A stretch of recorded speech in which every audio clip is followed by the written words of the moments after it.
Olá, pessoas, mais uma vez na contramão. E o tema de hoje é qual o efeito que a leitura causa em você, né? Muitas pessoas gostam de ler, outras não. Algumas pessoas gostam de ler certos tipos de tema e a gente vai comentar alguns aspectos aqui. Muita gente lê para passar o tempo, muita gente lê para se envolver nas histórias, esquecer algumas coisas, né? Muita gente lê porque ouviu a mãe ou o professor ou a TV falar que uma boa leitura faz parte. É, esse ato de ler, ele é famoso no mundo inteiro, né? Quando você começa a aprender a cultura de vários países, sempre tem lá o espaço para leitura. Leia um livro, faça uma leitura. Mas qual é o sentido que isso realmente tem para você, né? O que que a leitura ela vai mudar na sua vida, né? Principalmente nos dias de hoje, principalmente no país que você vive hoje, que é um país capitalista, né? Então, vamos começar com um episódio que aconteceu aqui. É, Eu tinha uma namorada, né? Eu tô falando isso não é porque eu quero fazer um desabafo, não, é porque é a história que veio mesmo, tá? Juro.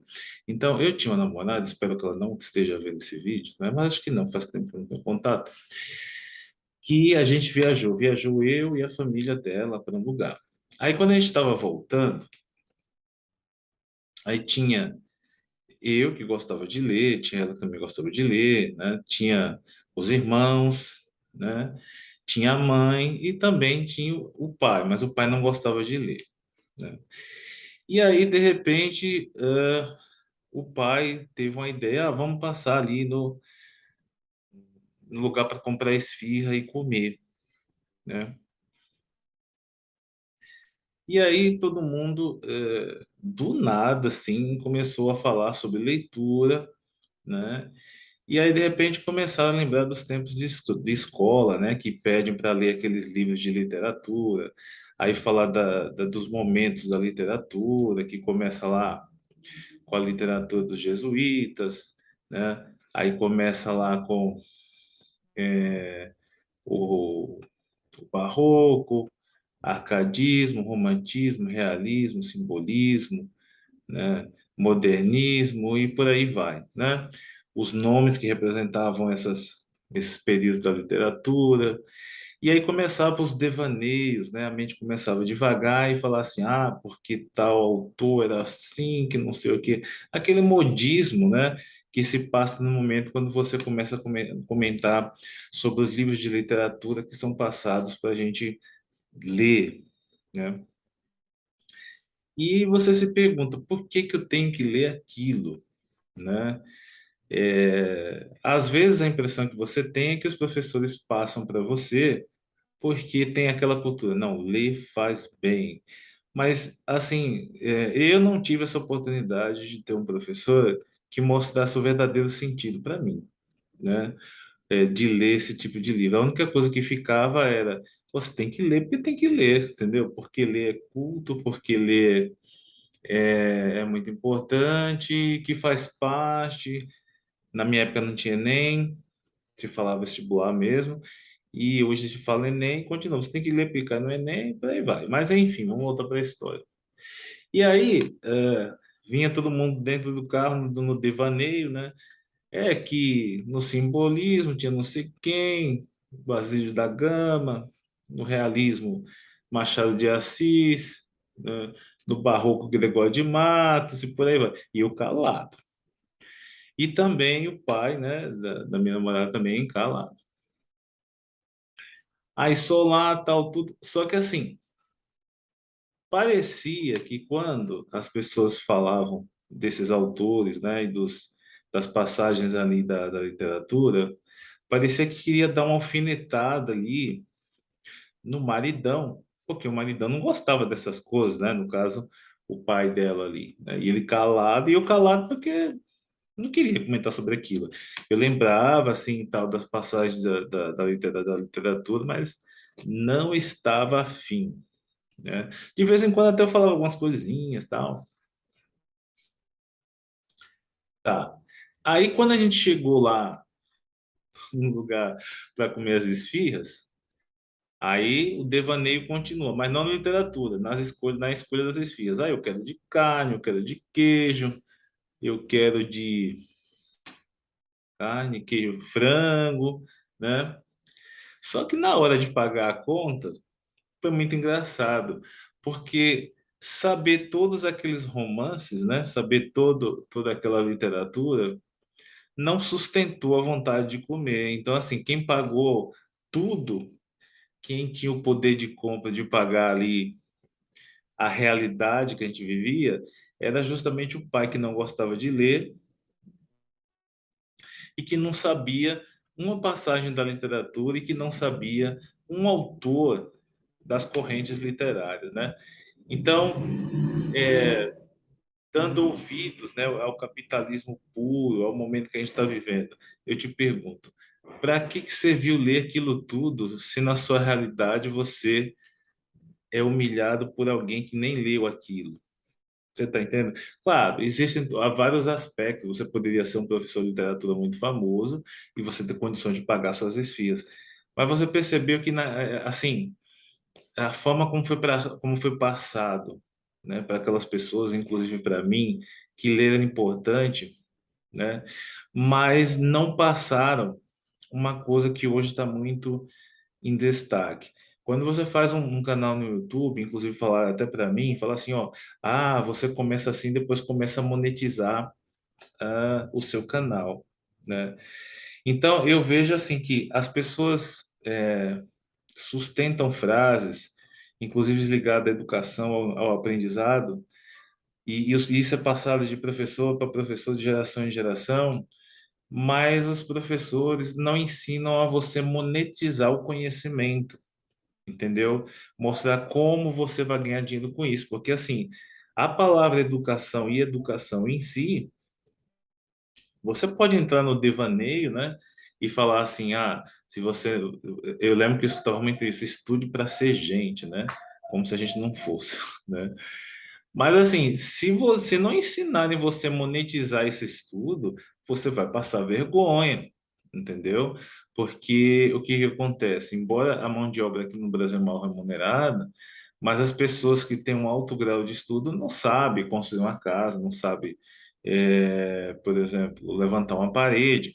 E quando você é uma pessoa rica, você quer fazer reforma na sua casa e quem vai ganhar com isso é aquela pessoa ali que trabalha na construção, na pintura. E se ele for um bom trabalhador e surge muitos serviços para ele, e você ainda não construiu seu patrimônio sabendo todas as correntes literárias, você vai ser humilhado por ele. Se não for numa palavra, vai ser pelos bens que ele tem que você não tem. Aí você fala assim: ah, mas eu não ligo para bens. Não, tudo bem. Eu só estou dando um exemplo, né? Então, voltando lá na hora das esfias. Então, não adiantou nada saber todas aquelas correntes literárias, né? Os autores, se na hora de pagar a esfirra ninguém tinha dinheiro, e quem tinha dinheiro era justamente o pai, né? Que nunca tinha lido um autor do simbolismo, né? Não sabia o nome não sabia o nome do livro nem do autor, e realmente era quem tinha dinheiro para pagar as esfirras, né? Eu tinha para pagar a minha, mas geralmente ele nunca deixava, era viagem em família, então ele sempre arcava com tudo. Isso já era meio com a cultura ali dentro da família, né? Então, aí eu me pergunto, qual foi a importância que ler essas correntes literárias teve para mim? Olha, dentro do capitalismo que a gente vive hoje, eu não consigo ver, entendeu? A única vantagem foi que eu fiz uma prova lá para vestibular e eu tinha que saber e pronto. Mas até hoje eu não encontrei assim uma relação que realmente fez efeito na minha vida. Agora, sabe uma coisa que fez verdadeiramente efeito na minha vida, inclusive está relacionado com um vídeo que eu já fiz aqui no meu canal, que é quando você abraça a limitação, manda o sucesso para longe, são os livros de autoajuda, né? Agora, não são todos. Tem uns livros de autoajuda aí que só de ler a capa, para mim, dá nojo, né? Dá nojo. Mas dos que eu li, né? Contribuindo muito mais com a minha vida dentro dessa selva capitalista do que saber o nome das correntes literárias, entendeu? Teve alguns assim que me marcou muito, por exemplo, Fernando Pessoa, né? Foi um autor assim que tem uma frase dele que despertou o meu sonhar, e o pensar alto da minha vida, por exemplo, que é tudo vale a pena quando a alma não é pequena. Isso marcou muito a minha vida, assim. Foi quando eu me identifiquei e comecei a descobrir quem eu realmente era. Mas o resto, sinceramente, assim, eu posso estar errado, mas falando agora aqui, raciocinando, não serviu para nada, assim, não mudou nada na minha vida, entendeu? Não agregou nada, entendeu? Não sei, não sei. Não consigo nem dizer. Não agregou nada na minha vida. Parece que é uma coisa assim que apareceu por cultura, porque quando você chega numa certa idade e você está naquele período do ensino médio lá e tem que ler alguns livros para fazer o vestibular, para fazer o Enem, mas não agregou nada, nada. Sabe por quê? Nada. E eu, assim, eu só não vou dizer que eu perdi meu tempo, porque, sei lá, mas assim, diante do que eu precisei me tornar para sobreviver na selva, aquilo não me ajudou em nada. Encanta os olhos quando você fala. Se você de repente está numa roda aí de pessoas e começa a falar, eu li não sei o quê, e naquele livro ele quer dizer isso, aí todo mundo fica assim impressionado, porque culturalmente, quando a pessoa sabe que você leu, você tem algo a oferecer. Mas, sinceramente, esse das correntes literárias, eu estou tentando entender até hoje qual é o sentido dele, né? Agora, eu li outros livros também, que, por exemplo, tem um que eu não sei se eu estou pronunciando certo, é Sun Tzu, A Arte da Guerra, né? Da cultura e literatura japonesa. Esse sim, entendeu? Assim, contribuiu bastante. Uma passagem nele que me marcou foi quando um guerreiro samurai, o imperador chamou ele e falou assim: Eu quero que você treine as geishas para poder eu ter mais gente, mais ou menos isso, tá? Não lembro muito bem como foi. Eu quero que você treine as geishas. Geishas é aquela mulher que coloca aqueles guarda-chuvas assim, aí coloca a mão assim, fica rindo igual umas bobas, né? Pelo menos essa a ideia que passa dos desenhos e filmes das geishas, né? E aí o imperador chamou ele e falou assim, ó, eu preciso que você faça das gueixas guerreiras, porque eu quero mais soldados para lutar na guerra, e eu quero vencer e tal. Aí o samurai perguntou assim, mas eu posso fazer tudo que tiver que ser feito para que elas se tornem verdadeiros guerreiros? O imperador falou, pode, né? Eu não sei se foi assim, mas é para dar uma emoção à história. Ele perguntou de novo, pode? Aí ele falou assim, pode. Aí tá. Aí ele pegou, colocou as gueixas lá na posição de soldados, né? E falou assim: olha, eu vou escolher uma de vocês para ser a líder, e tudo que você fizer de errado, quem vai pagar é o líder, né? Então ele falou assim: olha, eu quero que você. Aqui é uma espada, todo mundo receba a sua espada. Aí ele pegou, sacou, né, é que eu esqueci o nome. Ou seja, puxou a lâmina da espada lá, né? E as gueixas, ao invés de puxar também, para ele ensinar elas a lutar, aquela coisa de sempre, botou a mão aqui na boca, começou a rir, né? Aí tá. Aí ele foi de novo pro imperador. Não foi assim, tá? Mas só para, mas assim, na essência foi. Aí ele foi lá falar com o imperador, então, posso fazer tudo mesmo, né? Para tornar elas soldados? Posso. Ah, pode. Ah, então tá bom. Você que tá, o senhor imperador que está ordenando, né? Não, fica à vontade. Tudo que você quiser, tudo, tudo, sem limite, sem limite. Aí ele chegou de novo, ó, eu vou treinar vocês, guixas, para serem soldados. Tá aqui a espada de cada uma. Tudo que vocês fizerem de errado, quem vai pagar é a líder de vocês. A líder é essa. Aí, ó, ele chegou para a líder e falou assim, ó, eu vou treinar você assim que mexe que manuseia a espada, tal, e você vai ter que ensinar para elas. Quando eu voltar daqui a um certo tempo, elas vão ter que aprender a sacar a espada. Aí ele voltou e sacou a espada e falou assim: agora saquem a de vocês. Aí as gueixas de novo, né? Colocou a mão aqui na boca, e começou a rir. Aí o samurai pegou a espada, vum, cortou a cabeça da geisha, que era a líder, e falou assim: pronto, essa já foi, você agora é a líder. Se as outras não sacarem a espada e adotarem postura de soldado, eu vou cortar a cabeça dela também e vou escolher outra líder. Num instante, elas entraram no prumo, entraram na linha, entendeu? Então, assim, isso sim contribuiu para a minha vida. Aí você fala assim, nossa, que instinto assassino que você tem, né? Não, é porque, assim, quando a necessidade bate na sua porta, você no instante resolve as coisas. Então, é isso, é coisas como essa que, por exemplo, faz você sobreviver na selva. Às vezes uma pessoa, isso eu não quero, não quero fazer. Quando a necessidade vem, você se transforma. Então, assim, precisou ele cortar a cabeça de uma para elas pararem com frescura e entenderem que o negócio era sério e se mobilizar. Entendeu? Então, na selva que a gente mora e que a gente vive, entendeu? Literaturas como essa resolve, entendeu? É isso que faz você sobreviver, é isso que você sente na pele que contribui na sua vida. Você vê, quando eu falei da literatura, eu ficava pensando, mas contribui em quê? Isso é fato. Quando você lembra dessa literatura, você já consegue associar a um fato da sua vida e você enxerga assim em primeiro plano. Tem outra literatura também japonesa, eu acho que é japonesa, ou é chinesa, mas vamos lá. Oriental, para generalizar, né? Soldados foram para a guerra, não sei se foram japoneses ou foram chineses, e para ir para a guerra eles tinham que passar por uma ponte, né? E o comandante viu que eles estavam receosos, porque eles já estavam cansados de lutar, tal, tudo, e eles falaram assim: a gente está cansado, quer voltar para nossas famílias, nossas esposas, tal, tudo. Eles falaram assim: tá, então é o seguinte, se vocês ganharem a guerra, tá? Se vocês ganharem a guerra, aí a gente para por aqui e você volta, né? Vocês voltam para suas esposas, tá bom? Só que tinha que passar por um lugar que, entendeu? Que era a única passagem para poder ir e voltar. Aí tá bom, aí toda a tropa passou lá, né, pela ponte.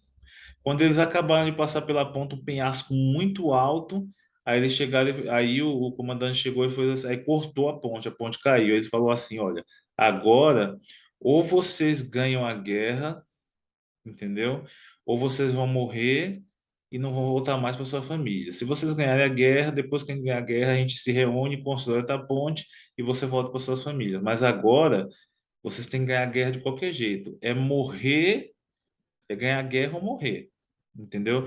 Então, assim, todo mundo lutou com mais vontade, porque não tinha mais volta, né? Enquanto tinha aquela esperança de voltar, tinha a ponte, tinha um caminho ali para poder voltar, a pessoa ficava com um pé na guerra e a outra na voltar, no voltar, né? Quando ele tirou o pensamento de voltar porque ele cortou a ponte, e sabia que para voltar teria que ganhar a guerra primeiro, para depois todo mundo se recuperar e construir a ponte para voltar, aí você luta com mais vontade, entendeu? Que você sabe que é ou ganhar ou morrer. Então, literaturas assim, orientais, pelo menos para mim, faz mais efeito. Porque, por exemplo, se você tivesse lido uma literatura como essa, você pensaria assim, no caso da minha namorada e dos irmãos dela, né? Ou eu me desdobro, né? Ou eu, assim, parto por tudo ou nada para ganhar dinheiro para comprar minha esfirra, ou então eu não vou poder fazer aquele lanche que eu quero.